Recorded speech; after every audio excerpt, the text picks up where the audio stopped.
Welcome to the Talkin VAWLS Network. My name is Boogie Bentley. One of the most common comments that I read, whether it be here on YouTube or when I post something on Facebook, is, Boogie, the game is changing. This is not the college football that I fell in love with, whether that be NIL, whether it be the transfer portal, conference realignment, all these different things that are happening in college football. And a lot of fans say the NCAA is killing college football. Now, a couple of things I want to talk about in this video. First, NCAA rule changes that are on the way for the 2023 season.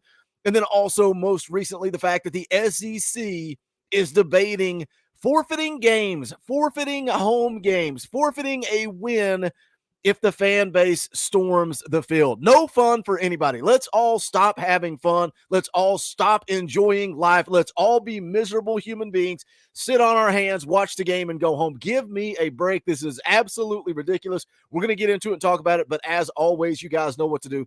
Smash that thumbs up just below the video. It's quick, free, easy. It helps the channel. I would greatly appreciate it. Also, if you're new to the Talkin VAWLS Network, welcome. We're not experts. We're not insiders.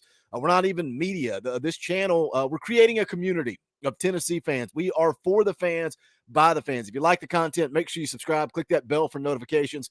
You're not going to miss out when we go live or when we drop a video. Got a live stream coming up on Thursday night. We're going to go live around 7:45 p.m. Eastern time for the NFL draft. Look, we got a lot of big-time prospects with the potential to be drafted in the first round. Where does Hendon Hooker fall? What about Darnell Wright? What about BY? It's going to be exciting to see some Tennessee Volunteers get called early. So we're going to do a watch party on Thursday. Come hang out. Let's watch the NFL draft together. Let's start with this rule. This is an article from ESPN.com. NCAA approves rule change to run the clock after first downs. Now, again, this may not be groundbreaking. This may not piss you off. This may not fire you up, but they're continuing to change the game. And why? Why are they making this decision? Why are they making this change? It's always in the name of player safety or in the name of, we need to shorten the games. I don't know anybody. We got over 20,000 subscribers that are a part of this channel. I've never heard one of you say, Boogie, I really don't want to watch as much football today. Can they just shorten the game a little bit? Can they just shorten it? Why don't you give up some of your ad revenue? Why don't you give up some of your commercial time? Because that takes money out of your pocket. So what is the reason for these rule changes? It says the NCAA Playing Rules Oversight Panel on Friday approved a rule change for 2023 that will allow the clock to run after first downs in all divisions except Division III. Well, congrats to Division III for standing up, for having a backbone. Says the clock will continue to stop during the final 2 minutes of each half, maintaining at least part of the rule that long helped differentiate college football from the NFL. That's good. At least they're still giving you that opportunity for that late game dramatics, right? The Alabama game, Tennessee, Alabama. Hardly any time left on the clock, 15 seconds. Hendon Hooker works his magic. Chase McGrath knocks home the field goal. And then Tennessee fans storm the field, which we're going to get into that. We're not going to be allowed to do that anymore. Everybody just sit still, be calm. Don't celebrate. Steve Shaw here says that's important. He's the NCAA secretary, rules editor, and officials coordinator, because the beauty of the difference in our game, and it allows a team late in the game, even without timeouts, to have a chance to advance the ball and come back, that sort of thing. So we're still going to stop it in the last 2 minutes.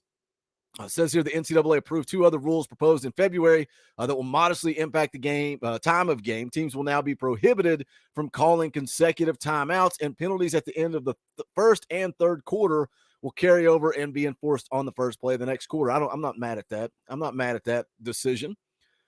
Says currently, if there's an accepted penalty for a foul on the last time down of any quarter by either team, the officials extend it. Going on, says, NCAA also said they're going to have optional use of instant replay in the games that do not have an instant replay booth. Last season, Division II conducted a successful pilot program of this rule. But the main thing, the point I wanted to bring up is the fact that they are no longer stopping the clock on first downs. Why? What is the reason for that other than speeding up the game? It's like baseball in the pitch clock. Some of you guys may like it. I like college baseball where they jump on the mound and they just throw. They don't waste a lot of time. But when you've got a pitch clock and a guy's getting in the batter's box and can't figure out, just let them play the game.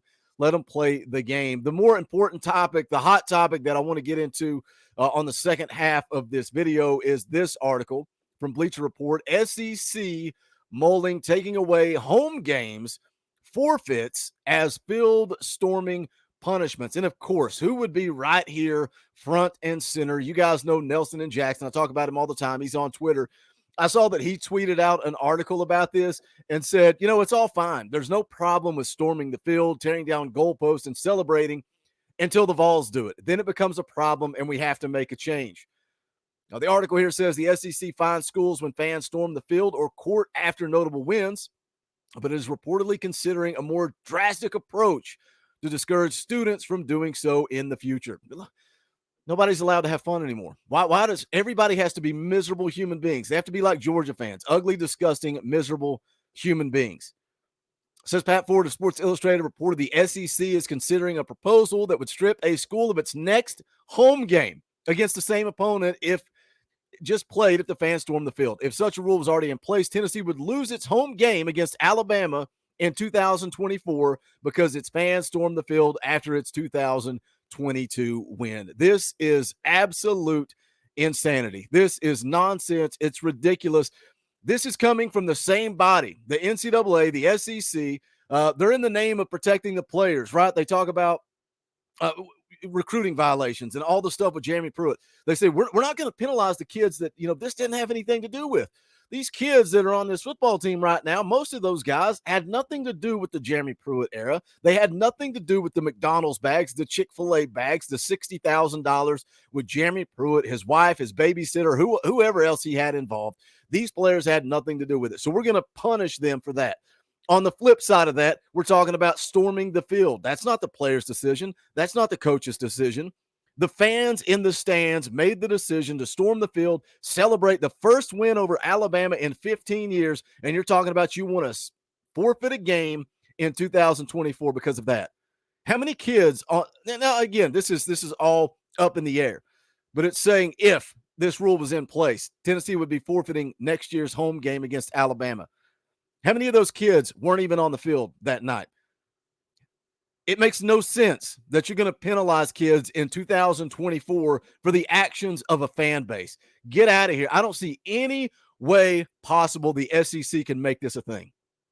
It goes on to say that Ford noted another proposal calls for the school to forfeit the game if its fans storm the field, but that one is unlikely to gain much traction. How stupid.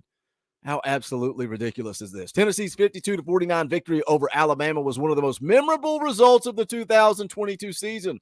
And not just because of the excellent game on the field. Tens of thousands of fans ran on the field after Chase McGrath's game-winning field goal went through the uprights. Cigars were lit, goalposts were carried out of the stadium, and the party atmosphere dominated the night. While the SEC fined Tennessee $100,000, Tennessee's president Randy Boyd said the financial penalty doesn't matter, given how happy everyone was for the win. There is Randy Boyd celebrating up in the box. Look at the smile on that man's face. And again, what an epic night. What a moment that we'll never forget. Us Tennessee fans, man, even the people watching at home, I'm getting chill bumps right now thinking about it. Sitting here in this exact seat, watching this TV to my left, waiting to go live with you guys. And man, when it went through the uprights, I just sat there. Usually I jump right on, get ready to go to work. I sat there and said, I'm going to soak this moment in and enjoy it. What a moment. The atmosphere, those of you that were in attendance, being down on the field, celebrating. That's what college football is all about. And I'll be damned if we're going to sit here and let the SEC take that away from us. There is no way this goes through. None. Says therein lies the issue from the conference's perspective. The SEC's major football programs alone are major money-generating machines. So if you got money, we got to find another way to hurt you. You can't hurt you enough with a $100,000 fine. We got to come up with something else. Says the financial penalties haven't done much to dissuade students from forming memories and storming the field. That's a great sentence. That's a great sentence. The SEC wants to stop. They want to stop students from forming memories and storming the field. They likely also aren't too concerned with the fines the school will have to pay, especially when they are celebrating such a win.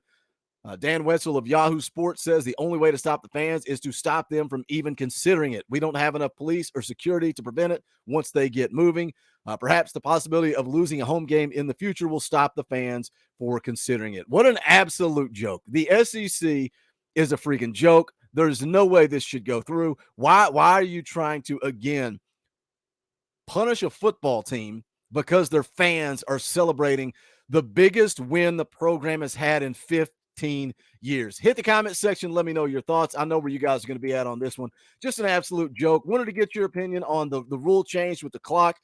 Put that in the first half of the video and then back it up here with the SEC talking about storming the field. But I want to hear from you guys, so hit that comment section. Let me know your thoughts.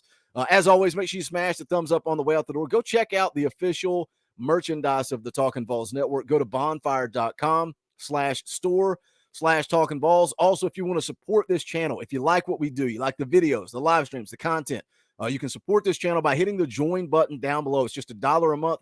We greatly appreciate it. Every single member that it supports what we do around here. We appreciate you. We thank you. But if you want to be a part of that, hit that join button down below. If not, that's cool.